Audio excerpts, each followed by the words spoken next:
여러분 안녕하십니까, 박영환입니다. 한 주간 있었던 정치권의 뜨거운 소식을 다뤄보는 국민 맛수 시작하겠습니다.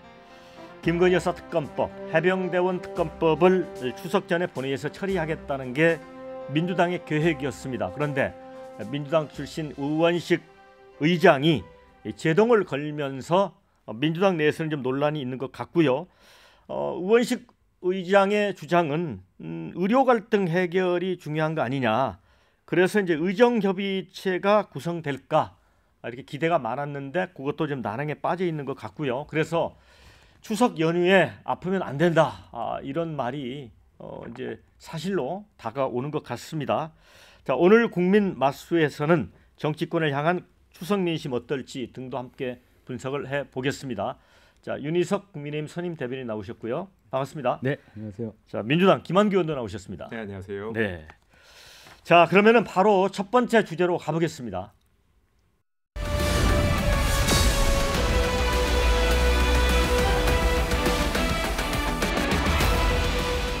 네. 자, 김건희 여사가 명품 가방 수수 사건에 대해서 검찰이 이제 불기소 처분을 권고받은 직후 이제 공개 활동을 재개를 했습니다. 자살 예방 활동이었습니다. 마포대교 저도 한번 가본 적이 있습니다만은 그곳도 이제 순찰도 했고 그 행동 자체는 굉장히 잘 하신 것 같습니다. 그런데 이 권한을 넘어선 민심 무시 행보다 이렇게 또 야당이 주장을 합니다. 왜 그렇습니까? 민심 무시 행보가 맞죠. 누가 뭐라고 해도 나는 나의 길을 간다. 약간 이런 느낌이었습니다. 현실 인식 능력이 상당히 떨어지시는 게 아닌가 싶은데요. 이 연예인이나 정치인이 소위 자숙한다라고 하는 게 단순히 시간적으로 일정 기간 대중 앞에 서지 않는다고 해서 자숙이라고 국민들이 인식해 주지는 않습니다. 한번 끊고 가야 됩니다. 그 얘기는 본인이 잘못한 부분에 대해서 본인이 솔직하게 국민들한테 얘기하고, 또 경우에 따라서는 억울한 부분이 있다고 생각하더라도 여하튼 국민들께 사죄의 말씀을 드리고 나서야 국민들이 마음을 열 준비가 되시는데, 이번 건은 김건희 여사가 잘못 판단하고 있다. 왜냐하면 검찰의 불기소 결정이 아직 나오지는 않았습니다만 그게 있다고 해서 국민들이 무조건 용서를 하거나 납득하는 건 아니거든요. 그리고 도이치모터스 2심 판결에 대해서 분명히 일정이 예정되어 있는데 아마 1심처럼 이 전주 다른 분이 무죄를 받을 거라고 잘못 판단하신 게 아닌가, 그렇게 생각합니다. 저도 영부인이 이런 여러 가지 행보를 할 수 있다고 생각합니다. 다만 타이밍에서 또 그리고 그 행보를 하기 위한 선제 조건인 국민에 대한 솔직한 사과, 이 부분이 없었기 때문에 국민들이 곱게 봐주지 못하고 있는 상황이 아닌가 싶습니다. 윤희석 대변인, 야당은 그런 주장을 응당할 수 있겠습니다만은 네. 여당 내에서도 사실은 유승민 전 의원이나 김경률 전 비대위원 같은 경우도 조금 좀 과한 행보다 이런 얘기를 하는 것 같습니다. 그런데 아까 우리 김한규 의원 말씀대로 진솔한 사과, 이게 선제적으로 있었더라면 국민들이 좀 마음을 좀 열지 않았을까요? 예, 좀 이렇게 넓게 보면 사과할 수 있는 타이밍을 좀 놓친 것 같아요. 일단은 그 당시 막 불거졌을 때 올해 초 정도에 그런 의사 표시를 하려고 했다는 것은 알잖아요. 그 문자 내용을 보면은. 근데 그러한 어떤 재반 여건이 형성되지 않아서 본인이 갖고 있는 그 사과 의지가 관철되지 않았던 상황이 있었고, 그렇다고 해서 또 지금 어떤 공개 행보를 하기 전에 사과를 한다? 그것도 좀 안 맞잖아요. 여러 가지로. 그러니까 아마 제 판단에는 여러 가지 사정상 결론은 타이밍을 좀 놓쳤다. 그리고 지금 상황에서 공교롭게도 어제 도이치모터스 관련한 다른 분의 2심 재판 결과가 나왔고, 또 그 전에도 여러 일들이 겹치는 바람에 김건희 여사 관련한 여론의 흐름이 이렇게 썩 좋지 않은 것은 사실입니다. 다만 말씀하신 대로 대통령의 배우자이기 때문에 공식적인 행보하는 것에 대해서는 아마 야당에서도 크게 그건 안 된다 이런 말은 안 하실 거예요. 저는 당연히 해야 한다고 보는데, 그때 마포대교 방문하셨을 때 그 어떤 사진에서 보여주는 제스처라든지 또 그 메시지의 톤이 마치 뭐 지시를 한다거나 이런 식으로 이렇게 전달이 되니까 제가 볼 때는 그 메시지 전달 과정에서의 톤과 매너, 그 단어 선택 이런 것들은 국민들께서 좀 불편하게 보실 수 있는 부분이 있다. 이렇게 저도 평가합니다.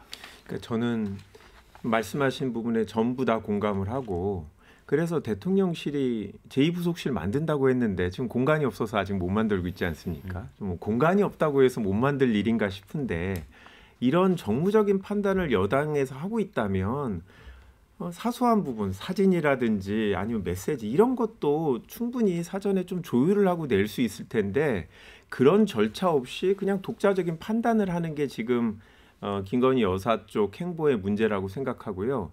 저는 사과의 타이밍은 최적의 타이밍은 아니지만 지금이라도 하는 게 안 하는 것보단 낫다라고 생각하고요. 개인적으로 제가 만약에 제가 참모라면 검찰의 불기소 결정이 확정되고 나면 그때 어떤 식으로든 국민한테 사과를 하는 게 가장 적절한 시기가 아닌가 싶습니다. 지금 안 하면 또 할 타이밍이란 건 안 나오거든요.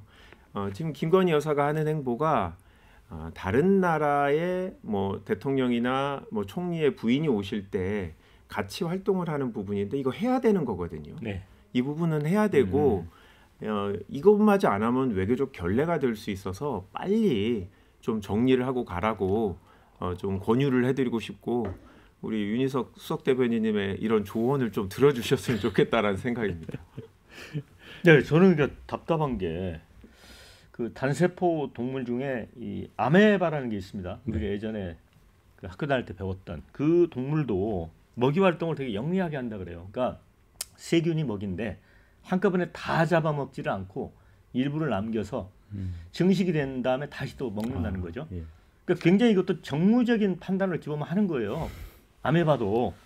그런데 대통령실의 정무적인 판단에 대해서 이게 맞을까? 이런 사람이 좀 있어요. 저도 그 부분에 대해서 좀 아쉬운 점이 있는데 우리 김한규 의원도 대통령실에 근무해 보셨고 뭐 저도 해보고 하면 아마 느끼시는 게 있을 거예요. 대통령실에 근무를 하다 보면 대통령 또는 뭐 대통령 배우자 이분들을 향한 이 충성심이 정말 세져요. 예, 그래서 네. 굉장히 세집니다. 그 안에서 김한규 의원도 그랬습니까? 그렇죠. 예, 그게 생겨요. 그래서 밖에서 객관적으로 보는 시각보다는 확실히 강화된 그런 감정이 있고 그러다 보면 일을 처리하는 과정에서도 그런 시각이 반영될 여지는 충분히 있습니다. 그 느끼시잖아요. 그렇다 하더라도 제가 볼 때는 이 부분에 대해서 필터링이 좀 잘못된 게 아닌가 그런 지적을 많이 들었습니다. 자, 김한규 의원도 말씀을 하셨지만 도이치모터스 주가 조작 사건에 돈을 댄 이른바 전주죠. 2심에서 징역형 집행유예를 선고받았습니다. 네. 근데 사실은 원래 이분이 기소도 안 됐었는데 그렇죠? 아닙니다. 1심에서는 무죄를 받았었습니다. 네, 무죄. 네. 그러니까 1심에서는 이분을 공범으로 기소를 했더니 이분이 소위 사전에 논의해서 어떻게 범죄행위를 할 건지 이렇게 협의했다라는 증거는 없다라고 해서 무죄가 선고됐죠. 네. 그랬더니 검찰이 항소심에서 예비적으로 방조범이다라고 소위 공소장 변경을 했습니다. 통해서. 그래서 이번에 항소심에서 역시 공범은 아니다.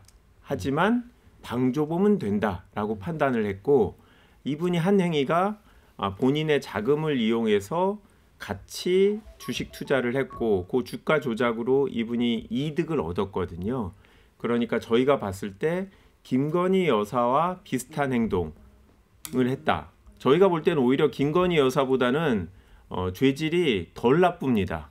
김건희 여사는 이 1심 판결문에도 보면 본인의 계좌 자체를 소위 권오수 씨 일당에다가 제공을 했기 때문에 지금 어제 판결이 나온 손모 씨보다는 더 오히려 적극적으로 행동에 가담했다라고 볼 수 있다.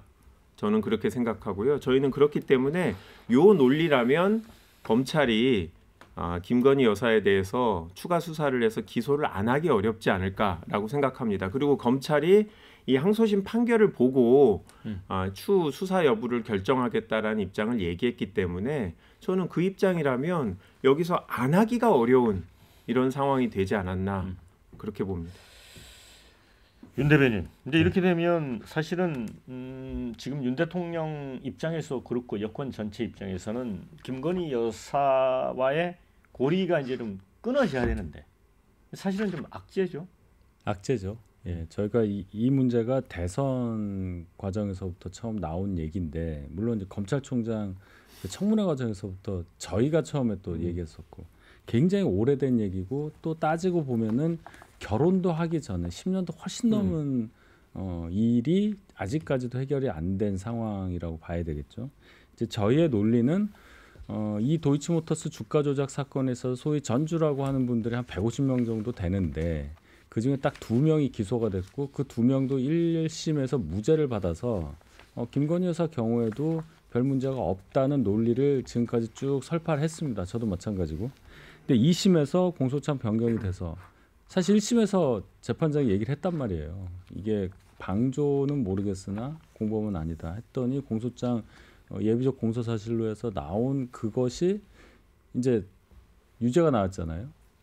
그러면 향후에 이제 재판 결과까지 뭐 대법원까지 거기까지야 저희가 뭐 예상할 수는 없지만 이제는 김건희 여사 관련해서 검찰에서 뭐라도 결정을 이제 해야 되는 시점이 왔다. 그것은 확실합니다.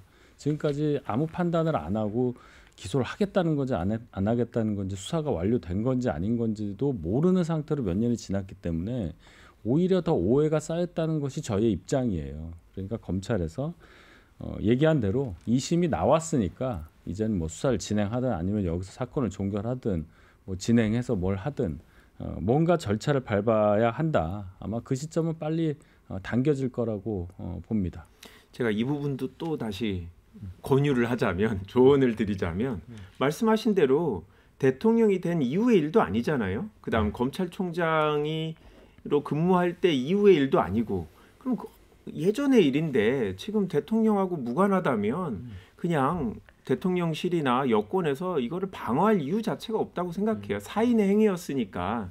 그러면 그리고 지금 어제 판결 자체도 보면 공범이 징역 6월에 집행유예 1년이었거든요.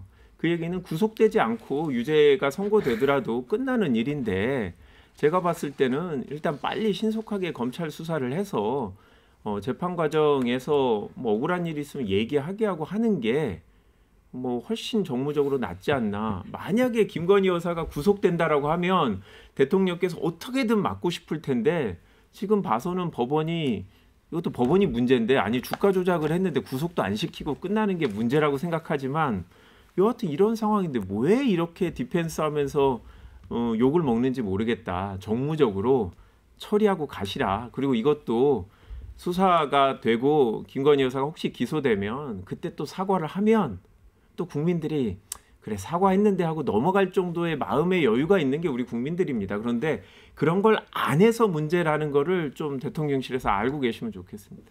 똑같은 마음일 거예요. 뭐 네. 김혜경 여사에 대해서도 지금 이제 사법 절차가 진행되고 있는데 민주당에서도 그런 얘기하기 어렵잖아요.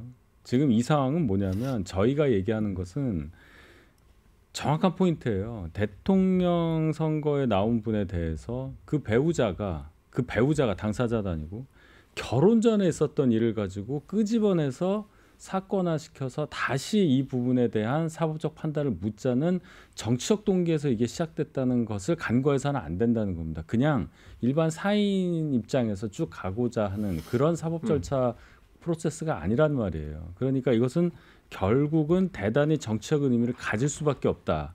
이런 상황에서 저희가 그건 됐고 일반 사인이었을 때 결혼 전 얘기니까 그냥 하세요. 이럴 수는 없는 겁니다. 정무적 판단이 들어가야 되겠죠. 그러면 저희가 정치적으로 만약에 문제 제기를 해서 이 사건이 불거졌다.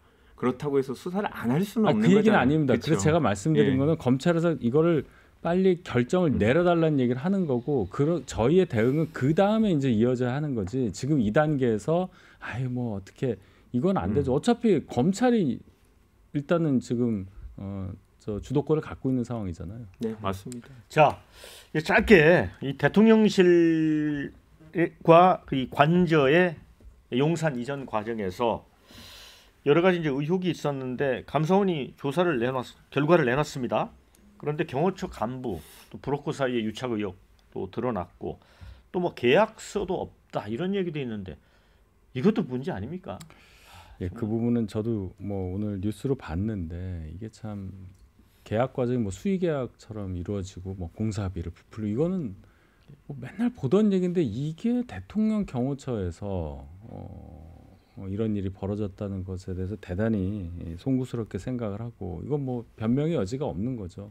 물론 한 사람의 일탈이라고 치부할 수도 있겠습니다만은 그래도 대통령 경호처에서 일어난 일이고 또 그 당시는 저희가 집권하고 있는 상황 지금이니까 이 부분에 대해서 국민들께 죄송스럽게 생각을 하고 이런 상황이 다시 안 발생하도록 뭔가 제도를 더 확실할 수밖에 없는 거예요. 이게 이전하는 과정이 굉장히 급박하게 이루어졌고 거기에 따라서 어느 정도는 뭔가 절차가 완비되지 않은 상태에서 진행될 수 있는 사정까지는 이해하더라도 이건 범죄니까 더 드릴 말씀이 없습니다. 그러니까 짧게 말씀하시는 게 좋을 것 같아요. 네, 김한규 의원. 제가 대통령실에 당시 있었거든요. 대통령실 이전을 위한 예비비 승인해달라고 당시 당선인 주변에서 그렇죠. 저희한테 막 소리도 지르고 대통령 됐다고 완전히 이제 점령군처럼 이걸 협조 안 하냐 마치 대선 불복인 것처럼 행태를 보여서 저희가 상당히 불합리하다고 생각했지만 그래도 대통령이 원안이 따라줬던 거거든요. 그런데 이거 5억짜리 공사를 20억에 수주하게 하고 이런 모든 게 사실은 준비되지 않고 국민적 공감대가 없이 대통령실을 갑자기 옮겨서 다 발생한 일이거든요.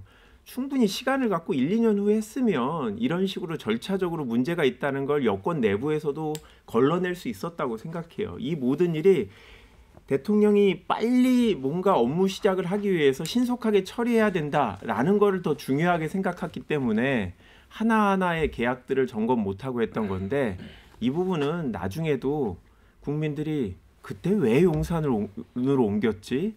라는 거에 대한 궁금증을 끝내 가질 수밖에 없는 사안이 아닌가 싶습니다. 네. 자, 다음 두 번째 주제로 가도록 하겠습니다.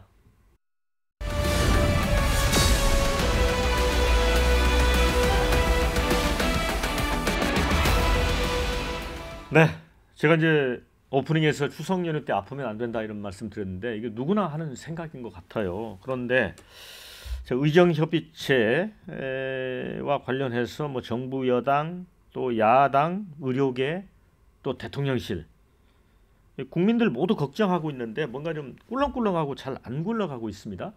그리고 이제 국회 답변도 보면 한덕수 총리 같은 경우는 이제 뭐 전공의 책임을 많이 강조하는 부분도 있고 그런데 또 반대쪽에서 보면 이걸 또 너무 일방적으로 무리하게 끌고 간 어떤 대통령의 책임도 있고 자 이거 어떻게 풀어야 됩니까? 김한규 의원님. 김한규 의원님은 부친상 최근 치르셨는데 아버님도 의사였는데 응급 의료 상황이 굉장히 어려운 상황에서 또 피해를 봤다는 얘기를 들었거든요. 그러니까 응급실 상황은 겪어보지 않으면 잘 모르는 일인 것 같아요. 정부는 아무런 문제가 없다. 응급실이 잘 돌아가고 있다라고 얘기를 하는데 의사 숫자도 문제가 없다고 얘기하고요. 지금 의사 수가 부족해서 지금 의대 정원 늘리는 거 아닙니까? 원래도 의사 수가 부족해서 응급실 뺑뺑이는 예전에도 있다고 하는데 당연히 전문의가 전공의가 빠져나가는데 의사 숫자가 부족할 수밖에 없는 건 너무 당연한 거거든요. 그런데 어떻게든 지금 뭐 이 응급실을 유지하려고 하는 의사들이 정말 가서 만나보면 그냥 소위 피곤에 쩔어서 환자들을 살려야 되기 때문에 어찌어찌 버티는데 지금 거의 한계 선상에 달했다라는 얘기를 이제 명확하게 하고 계시는 상황입니다. 그런데 어제도 대정부 질문에서 한덕수 총리가 지금 뭐 응급실에 아무런 문제가 없다라고 얘기를 해서 김윤 전 서울대 의대 교수이자 저희 민주당 국회의원이 구체적인 수치로 중증 환자가 응급실에서 사망하는 비율이 늘어나고 있다는 걸 보여드렸거든요. 그래서 그제서야 한덕수 총리가 뭐 하여튼 그 부분은 뭐 정부가 뭔가 대책을 마련하겠다라고 얘기를 했단 말이죠. 근데 이미 늦은 거죠. 지금 봐서는 아마 한덕수 총리도 정확하게 본인이 겪어보지 않아서 이 어려움을 모르는 것 같은데 저는 이번 정권의 최대 실패가 이제까지 대통령실 이전이었나 뭐였나 하다가 저는 응급실 대란, 의료 대란이 가장 큰 실패로 기록될 거라고 확신하고 지금도 대통령 부정평가의 1위가 응급실 대란입니다. 그래서 정부가 플랜 B, C를 갖고 있다면 상황을 기다려서 낼 게 아니라 지금 내야 된다고 생각해요. 그리고 의대 정원 문제 저는 한동훈 대표가 얘기하는 게 맞다고 생각하거든요. 무조건 만나야 되고 2026년만이 아니라 2025년 대입 정원도 일단 논의를 해야 된다고 생각하고 제일 중요한 거는 상대방을 협상 테이블로 끌고 오는 거 아닙니까? 저는 이 건은 대통령실이 좀 양보해서 안 좋아하는 건 알지만 한동훈 대표 얘기를 좀 들으셔야 된다라고 생각합니다. 네, 저희 방송에서 민주당 김한규 의원이 이제 한동훈 대표를 칭찬할 줄은 몰랐습니다. 그럼 일단 여야 정까지는 잘 되겠네요. 네. 이 테이블이 말씀하신 것이 거의 대부분 이 정치권에 있는 분들의 시각이라고 봐요. 이 부분에 있어서는 여야의 차이가 크지 않다고 저는 생각을 하는데 문제는 정부가 지금까지 6개월 넘게 끌고 왔던 의료개혁의 어떤 방향성 그리고 이 추진 과정에 있는 이 어떤 입장 이것과 의료계와의 이 협상 테이블을 만드는 것 이 과정에서 살짝 지금 어떤 작은 그런 마찰이 있는 걸로 보입니다. 정부와 여당 사이에도 정부 입장 그런 거죠. 의료계의 협조가 없이 지금 의료개혁을 밀어붙이는데 이 과정에서 조금이라도 후퇴를 하거나 방향이 조금 이렇게 흔들리면은 결국 안 된다. 그러니까 만반의 플랜 B, C까지 준비할 정도로 준비를 하고 있으니 지금 이대로 가자는 게 정부의 생각인 걸로 저는 읽혀요. 근데 이제 여기서 중요한 변수가 시간이잖아요. 시간이 정부의 편도 아니고 또 의료계의 편도 아니고 국민의 편도 아니잖아요. 이게 시간이 너무 길어지다 보니까 결국 그동안 지탱해 오셨던 많은 의료진들도 이제 더 이상 물리적으로 힘들어서 못하는 상황이 발생하고 더 이제 그게 심화될 것이고 그렇게 될 경우 이 추석이라는 명절을 기점으로 해서 의료 공백에 따른 국민 피해가 굉장히 도드라질 가능성이 있어서 저희 입장에서는 그래도 책임은 정부 여당이 지는 거니까 어떻게라도 이것을 좀 수습하려는 노력을 한 게 여야 의정 협의체 설치 이 문제입니다. 결론은 만나야 되고요. 만나지 않으면 아무것도 안 된다는 건 다 알고 있기 때문에 말씀하신 대로 의제 제한 없이 그분들을 의료계 쪽 뭐 단체가 15개라고 하지만 뭐 몇 개 단체 대표라도 오셔서 뭔가 얘기를 할 수 있는 자리까지는 만든다. 제가 볼 때는 그 자리까지는 형성이 되리라고 봅니다. 그러니까 저는 대통령실이 잘못하고 있는 게 두 가지인데요. 하나는 이 상대를 악으로 규정하고 싸우려고 하는 거. 전공의한테 책임을 지우면 무슨 해결이 되는지 모르겠어요. 근데 총리 자체도 이 사태의 책임을 무조건 이제 의료 현장을 떠난 의사들의 책임으로만 밀어붙이면 어떻게 협상 테이블로 이분들이 오겠습니까?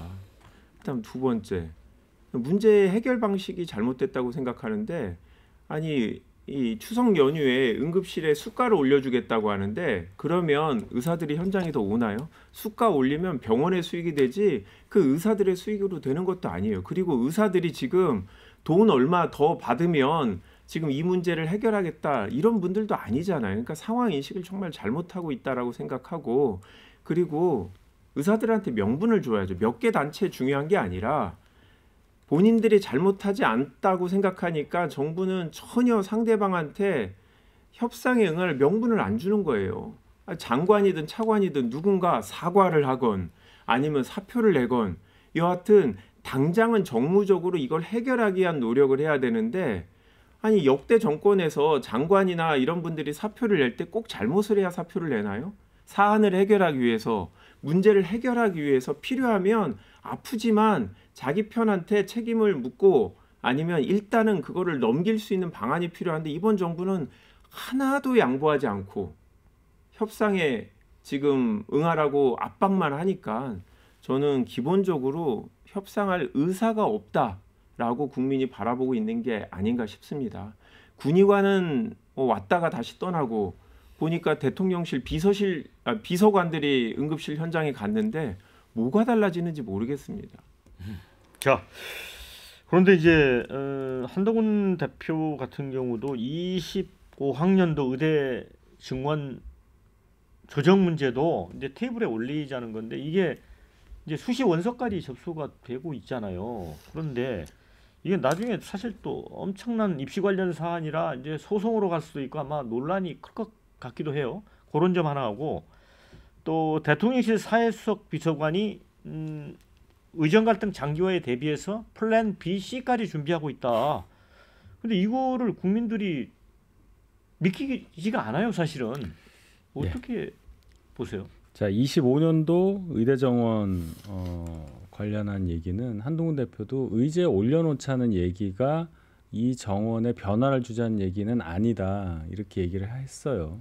정부 입장도 있는 거고 말씀하신 대로 물리적으로 이미 지난주 이번 월요일부터 이 수시 원서 접수가 시작이 됐기 때문에 이거를 만약에 정원을 바꿀 경우에 향후에 진행될 수 있는 어떤 소송 문제, 학부모, 뭐 수험생 이런 교육 현장의 혼란 이런 걸 감안할 때 물리적으로 불가능하다고 봅니다. 솔직히. 그러나 어쨌든 의대 쪽, 의료계 쪽의 얘기를 들어봐야 되는 거고 의료계 쪽도 얘기가 막 다르잖아요. 뭐 교수 쪽은 어느 정도 증원을 생각하는 분도 있지만 의사협회 회장 같은 경우는 아예 줄이자고 하잖아요. 그러니까 결론은 이렇게 첨예하게 대립되고 있는 사안에 대해서 얘기라도 하자는 그런 자세 자체가 협상을 하겠다는 뜻으로 이 신호로 읽혀지기 때문에 그 부분을 열어놓자는 얘기인데 정부에서는 이거는 절대 안 되는 거기 때문에 의제에 올려놓지 않겠다. 그러면 안 된다. 그런 입장인 걸로 보여서 그 부분은 아직 정리가 안 된 것이 사실입니다. 어제 고위당정 회의에서도 한덕수 총리하고 한동훈 대표가 그 부분에 대해서 이견이 있었거든요. 일단 그건 좀 봐야 되고 장상윤 수석이 어제 플랜 B, C도 있다 이렇게 얘기를 하는 걸 저는 그 방송할 때 바로 옆에서 봤어요. 그래서 굉장히 놀랐습니다. 저는 그게 이제 두 가지 점에서 놀란 건데 그런 플랜 B, C가 있다면 차라리 지금이라도 뭘 좀 강화해서 이 의료 공백을 조금 더 메꿀 수 있는 상황으로 만들어야 한다는 거고 두 번째는 그 B, C가 있다는 얘기는 어떻게 잘못 들으면 의료계 협조 없이도 그냥 가겠다고 읽혀요. 지금 이 상황에서는. 그래서 저 발언의 의미는 뭔가 저 발언을 한 의도는 뭔가에 대해서 제가 장상윤 수석께 여쭤보고 싶은 마음이었습니다. 솔직히 저도 이 부분에 대해서는 그 정도입니다. 플랜 B는 비서관이 아니라 수석이 이제 응급실로 가겠다라는 거하고 아마 플랜 C는 지금 명절 때 응급실 수가를 2-3배로 올려준다는 건데 한 4-5배로 올려준다. 뭐 이 정도 수준이 아닐까 싶습니다. 예. 저는 내년도 의대 정원을 현실적으로 많이 줄이기는 어려울 거라고 생각합니다. 학부모 입장도 생각해야 되니까요. 그런데 제가 의대 교수님들을 직접 만나면 당장 내년도 교육에 대한 걱정이 되게 큽니다. 지금보다 정원 숫자가 2배 늘고 게다가 올해 지금 학교를 거의 안 다니고 있거든요. 그렇죠. 이 친구들까지 같이 오면 모아서 당장 3배를 교육을 해야 되는데 강의실이 없다. 그리고 의대 교수가 사실 인기 직업이 아닙니다. 의사분들이 교수를 잘 하려고 안 해요. 의료 현장에 있는 거를 더 선호하기 때문에 그러면 당장 강의실도 없이 교수진도 없지. 그러면 정말 낮은 교육으로 종국적으로 몇 년 후에는 국민들한테 피해가 갈 거를 두려워한다는 거죠. 그래서 단순히 정원 숫자를 줄일지의 논의가 아니라 교육을 어떻게 할 건지 그리고 의대는 최소한 예과 2학년 때부터는 현장 실습 내지 실제로 실기 관련된 부분들에 대한 교육이 있어야 되는데 이거 어떻게 할 건지 준비에 대한 논의도 할 수 있는 거거든요. 그러니까 일단 만나보면 구체적으로 의사분들도 합리적인 수준으로 조율할 수 있는 여지를 저는 주실 거라고 생각합니다. 네. 자, 세 번째 주제로 건너가겠습니다.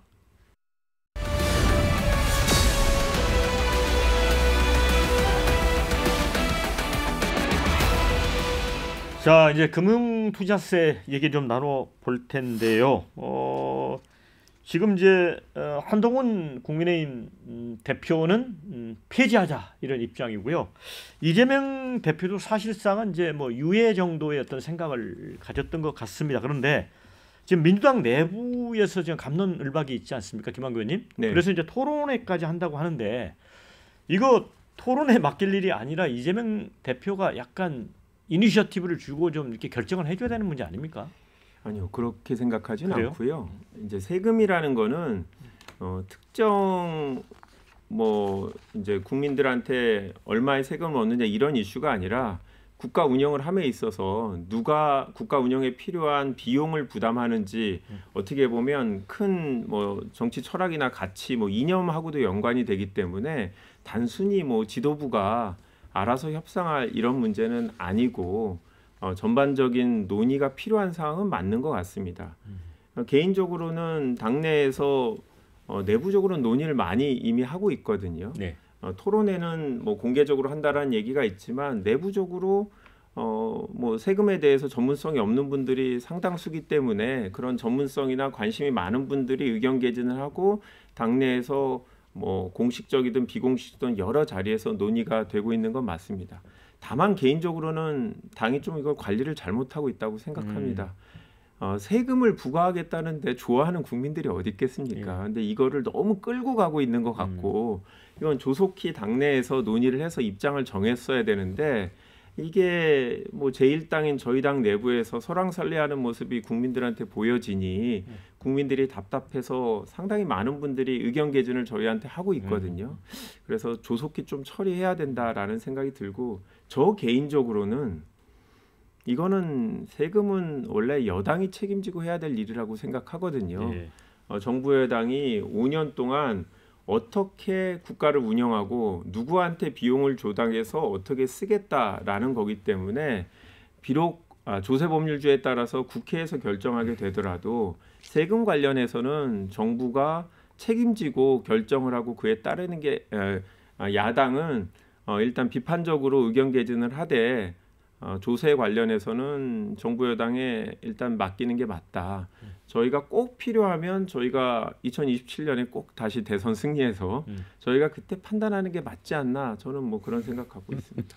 저 윤희숙 대변인. 근데 네. 사실은 이 금투세는 이제 문재인 정부 당시에 지금 국민의힘도 사실은 합의했고 네. 동의했던 사안이잖아요. 예. 그래서 2년 이제 유예를 했던 건데, 근데 어쨌든 1,500만 개미는 뭐 이거를 제명세다라고 이제 칭하면서 사실은 비판의 화살을 사실은 이제 민주당 쪽에 많이 쏘고 있는 입장이잖아요. 이게 왜 지금 문제가 되느냐를 생각을 해봐야 돼요. 이 금융투자소득세 그냥 쉽게 얘기하면 주식 투자를 해서 얻은 소득에 대해서 5천만 원이 넘고 하면은 일정 그 요건이 되면 뭐 어느 정도 과세를 하자 이 얘기인데 민주당 논리는 아니 그 정도 투자할 사람이 몇 명이나 되느냐 그 정도 수익을 올릴 사람이 뭐 그런 사람이 개미냐 뭐 이런 논리로 간단 말이에요. 여기서 중요한 거는 이 투자 소득이라는 것이 확정 소득이 될 수가 있냐는 거예요. 고정 소득이 될 수 있냐는 여부입니다.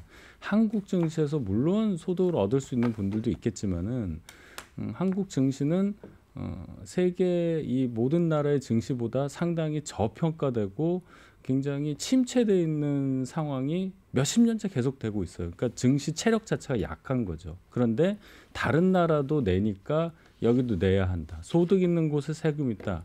이 원칙을 바로 적용하기가 어려운 상황이라는 거예요. 거기에다가 최근에는 여러 가지 우리 경제의 양극화 상황이 진행되니까 주로 젊은 분들이 이 주식 투자에 올인을 하고 있는 상황이잖아요. 뭐 코인도 마찬가지고.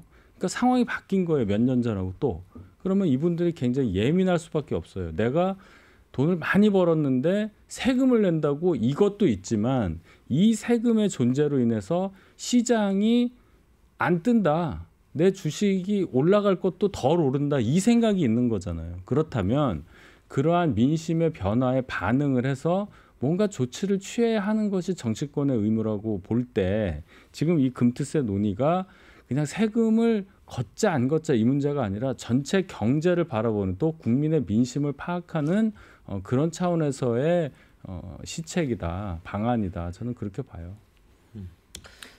이재명 대표 입장에서는 이제 금투세 유예 입장과 관련해서는 이게 중도 외연 확장 측면에서 정치적 효과도 있을 것 같거든요. 그 대권 경쟁에서 플러스 요소가 될 것 같은데, 그래서 민주당 내에서 이렇게 이견 충돌이 있는 거를 사실상 그 약속 대련 아니냐 이렇게 보는 시각도 있더라고요. 전혀 그렇지 그건 않습니다. 아닙니까? 약속 대련은 아니고요. 의원들이 정말 생각이 진심입니까? 많이 다르죠. 네. 그러니까 많은 분들이 기본적으로 금투세 존재의 필요성에 대해서는 인정을 하는 것 같아요. 뭐 어느 경제 수단이든 이익이 있으면 소득이 있는 곳에 과세를 한다라는 거는 뭐 그 원칙에는 이제 동의를 하는 것 같고요. 다만 이제 윤희석 이제 수석 대변인 말씀하신 것처럼 지금 현재 주식 시장의 상황, 우리나라가 뭐 어떤 이유로든 이제 저평가를 받고 있다라는 부분은 이제 많은 분들이 공감을 하기 때문에 과연 시점이 지금이 맞느냐, 예전에 합의를 했었다 할지라도 지금 이 시점, 지금 미국하고 한국의 주가가 많이 빠져 있는 상황인데 특히 우리나라 같은 경우에는 뭐 저평가되고 있는 게 뭐 세금만이 문제는 아니고 뭐 여전히 대기업들의 내부적인 지배구조 이슈라든지 뭐 신산업으로 인한 뭐 기존 산업들 주식이 좀 떨어지는 거라든지 지금 금리 인하가 아직 안 되고 있는 문제, 이런 요소들이 많이 영향을 미치고 있긴 하지만 여하튼 현실적인 측면에서 지금 이제 새로운 세금을 시행하는 게 맞냐에 대해서는 이견을 내는 분들이 많아서요. 저는 당내 분위기가 딱 이제 뭐 예를 들어서 의원들한테 비밀 투표를 해보면 어느 쪽이 더 많을지 예측하기 어려울 정도로 다양한 의견이 있는 게 많은 것 같고요. 그런데 이게 저희는 뭐 유예한다고 해서 무슨 이게 뭐 대선에 확 이익이 되고 뭐 이런 이슈는 아닌 것 같고 그래서 뭐 당대표도 단순히 뭐 3년 후에 대선을 생각해서 지금 이거를 결정해야겠다라는 생각은 아니신 것 같습니다. 그런데 세금은 한 번 부과하면 돌이키기가 되게 어렵기 때문에 이거는 뭐 일견 좀 외부적으로 볼 때는 당내 갈등처럼 보이긴 하지만 그래도 이런 정책 논의니까 논의를 하는 게 맞다라는 게 지도부의 입장인 것 같습니다. 그런데 다시 한번 말씀드리지만 조금 더 신속하게 관리를 해야 되지 않냐라는 생각은 갖고 있습니다.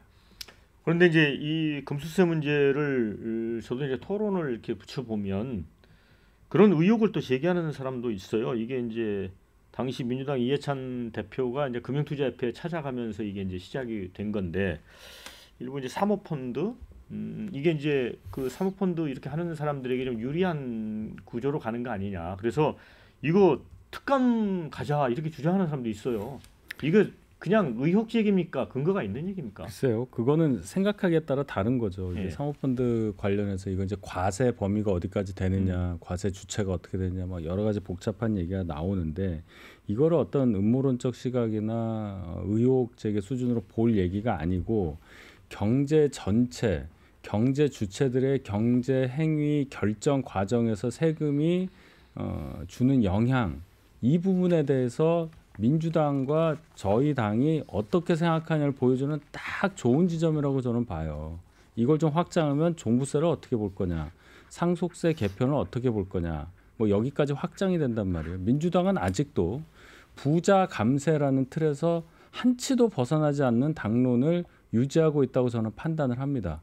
정책위 의장이라는 분의 말씀을 들어봐도 세금 있는 소득 있는 곳에 세금을 내야 하고, 그것이 뭐가 잘못됐느냐, 결국은 투자해서 소득 얻는 사람은 부자 아니냐, 이 시각에서 벗어나지를 않거든요. 적어도 몇십 년 전 시각이라고 저는 생각을 합니다. 경제 주체가 경제 행위를 함에 있어서 결정해야 되는 많은 요소들, 이것에 대한 이해가 굉장히 부족하다고 생각을 해요. 더구나 경제가 완전히 개방되어 있는 현재 상황을 파악을 해보면 이 세금이라는 것의 존재 하나가 가져올 수 있는 여러 가지 파급 효과가 굉장히 더 커진다. 여기까지는 아마 못 갈 겁니다, 얘기가. 그래서 금투세 관련한 여러 뭐 사모펀드 관련한 얘기, 뭐 이런 얘기들은 지금으로서는 지엽적이다. 결국은 이 세금의 존재와 경제 주체들의 경제 활동과 관련한 것에 대한 깊은 이해와 통찰이 없이는 민주당에서 방향 바꾸기 굉장히 어려워 보인다. 저는 그렇게 봅니다. 네. 자, 이제 마지막 네 번째 주제 만나 보겠습니다.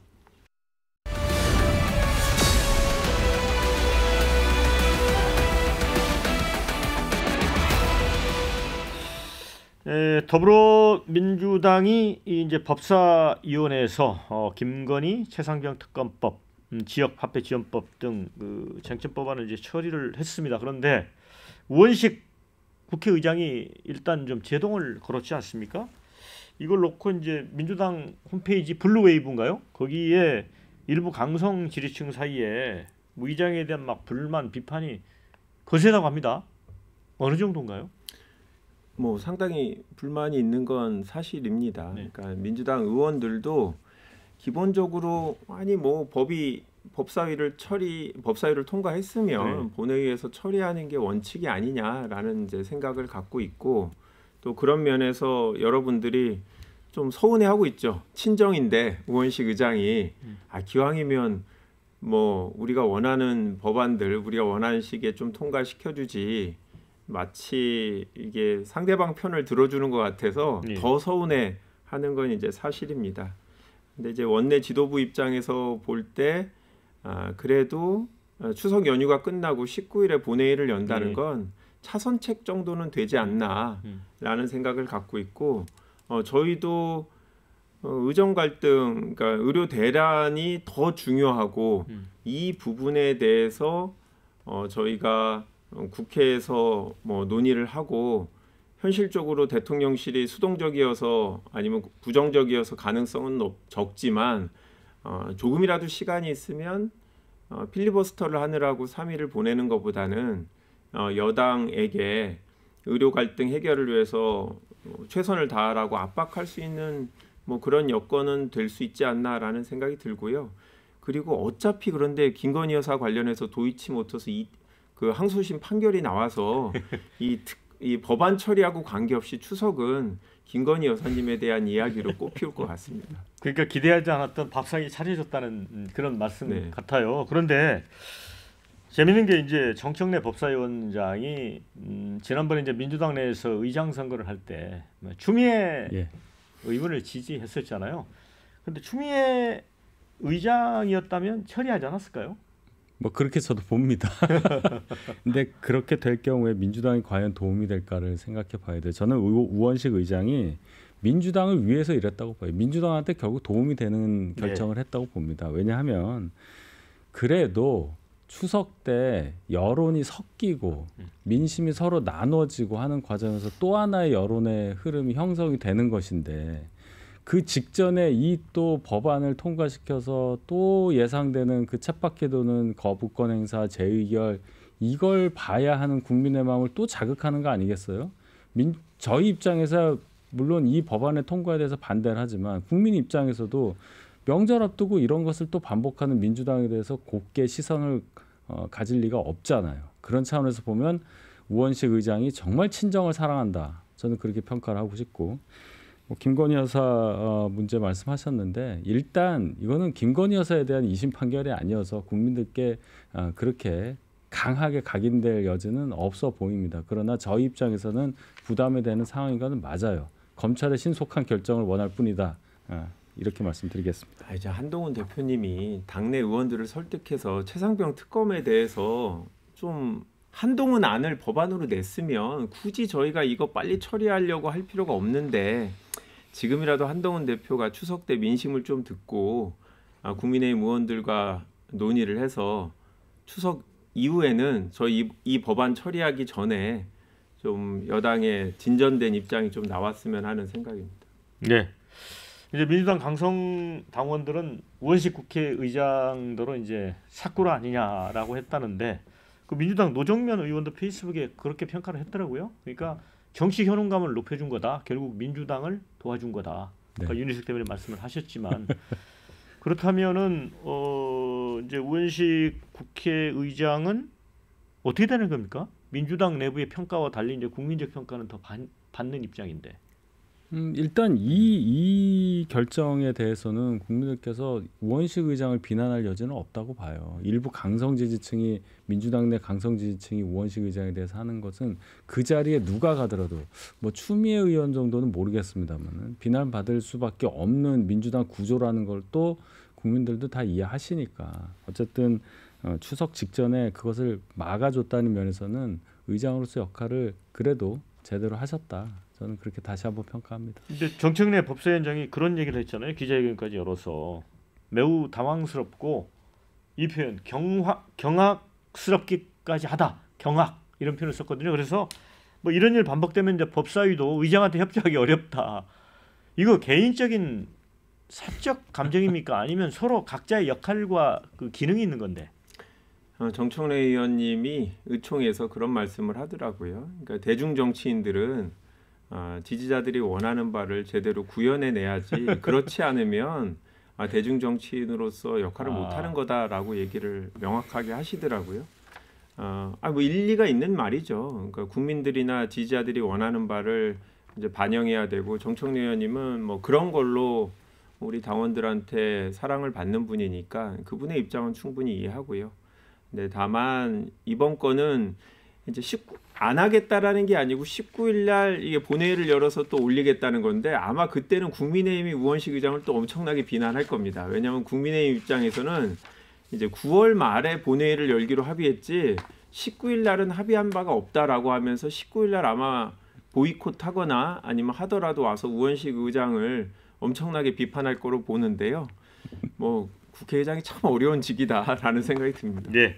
자 이제 마지막으로 이제 이재명 대표가 굉장히 이제 로키 행보를 보이고 있는데 이상돈 교수 또 김종인 전 국힘 비대위원장 회동을 했어요. 여기서 뭐 여러 가지 얘기를 했는데 이거는 어떻게 보세요? 어떤 의미가 있습니까? 대선 행보를 조금씩 하는 거라고 봐요. 그 중간지대에서 여야를 넘나들면서 활동하시는 김종인 전 위원장 그리고 이상돈 전 의원 이분들하고 만났다는 의미 자체가 대선 행보라는 시그널도 있고 조금 더 중도 쪽으로 가는 행보를 보이겠다는 의지의 표현으로 보이거든요. 그리고 또 부가적으로 김종인 위원장에게 많은 과외 수업을 받을 수도 있는 거 아니겠습니까? 그런 차원에서 어제 나온 뭐 섀도우 캐비넷 얘기를 들어보면 물론 만나시기 전으로 저는 알고 있지만 김종인 위원장이 하시던 말씀하고 굉장히 비슷한 얘기예요. 김종인 위원장이 대통령 선거에 나갈 사람은 한 100명 정도 강요 후보 명단 정도는 갖고 있어야 한다. 그 정도 준비는 돼 있는 사람이 대선에 나가야 하는 것이다. 라는 말씀을 자주 하셨단 말이에요. 그것과 결이 똑같은 얘기를 민주당에서 하면서 거기에 조금 더 오버해서 섀도우 캐비넷 얘기까지 나오는 걸 보면 상당히 김종인 위원장의 그 의견을 많이 따라갈 수 있는 행보가 앞으로 나오지 않을까 뭐 그런 생각을 해봅니다. 이재명 대표하고 이번 주에 이제 회의를 해보니까 제가 느낀 게 지난 총선 이전하고 이재명 대표 스타일이 많이 바뀌었어요. 또 달라졌어요? 확실히 이제 자신감이 딱 생긴 것 같아요. 그리고 지금 대통령이 이제 하시는 걸 보면 2026년 지방선거도 여당이 이기긴 어렵겠다라는 게 이제 저희만이 아니라 많은 전문가들의 판단이거든요. 그러면 이재명 대표 입장에서는 당연히 2027년까지 보고 행보를 할 수밖에 없고 거의 지금 뭐 많은 행보가 단순히 뭐 한두 달 이후의 일이 아니라 3년 후를 내다보고 있는 게 좀 느껴집니다. 그런 면에서 김종인, 이상돈 뭐 이 두 분을 만나는 거는 저는 뭐 상당히 괜찮은 행보라고 생각하고 김종인 후보가 김종인 전 비대위원장이 지금 대통령을 안 좋아하시는 건 너무 명확한 것 같고 이 만나는 것 자체로 우리 대통령에 대해서 비판 여론이 더 커지지 않을까 뭐 그런 생각이 듭니다. 네, 이제 좀 마무리해야 될 것 같은데 두 분께 1분씩 시간을 드리겠습니다. 윤희석 대변인. 네, 추석 명절 앞두고 국민들께 좀 편안한 소식을 드려야 되는데 여러 가지로 특히나 이 의료 관련한 문제로 불편하게 해드린 점에 대해서 이 정부 여당 입장에서는 대단히 송구스럽다는 말씀을 다시 한번 드리고 최선의 노력을 다해서 추석 직전이 되든 중간이 되든 뭐 연휴 직후가 되든 국민들께서 여야 의정 이 네 주체가 한 테이블에 모여서 의료 관련한 얘기를 할 수 있는 그런 자리를 꼭 마련하겠다. 그것을 국민 여러분들께 다시 한번 저희의 각오를 밝힙니다. 기대를 해주셔도 좋을 만큼 저희가 노력을 하겠다는 말씀을 다시 한번 강조합니다. 네, 우리 김한규 의원님. 네, 국민 여러분께 두 가지 부탁을 드리겠습니다. 첫 번째, 아프지 마십시오. 그다음 두 번째, 정치 이야기 하지 마십시오. 이 추석 연휴 동안 아프게 되면 원래도 힘든 응급실 치료인데 지금 같은 상황에서 정말 소위 말하는 응급실 뺑뺑이를 하셔야 될 수도 있습니다. 조심하셔야 됩니다. 그리고 정치 얘기를 하면 이제는 싸우지 않습니다. 왜? 다 대통령에 대해서 비판적이니까. 하지만 얘기하는 순간 기분 나빠지실 수 있고 우라가 이제 치밀 수 있으시기 때문에 정치 얘기하지 마시고 그냥 가족들과 친지들과 좋은 시간 보내시길 기원합니다. 네, 자 국민 맞수 이제 마무리해야 될 것 같습니다. 시청해 주신 여러분께 감사의 말씀드리고요. 추석 연휴 잘 보내시기 바랍니다. 그리고 김한규 의원, 윤희석 대변인 수고하셨고요. 저는 다음 주에 다시 찾아뵙도록 하겠습니다.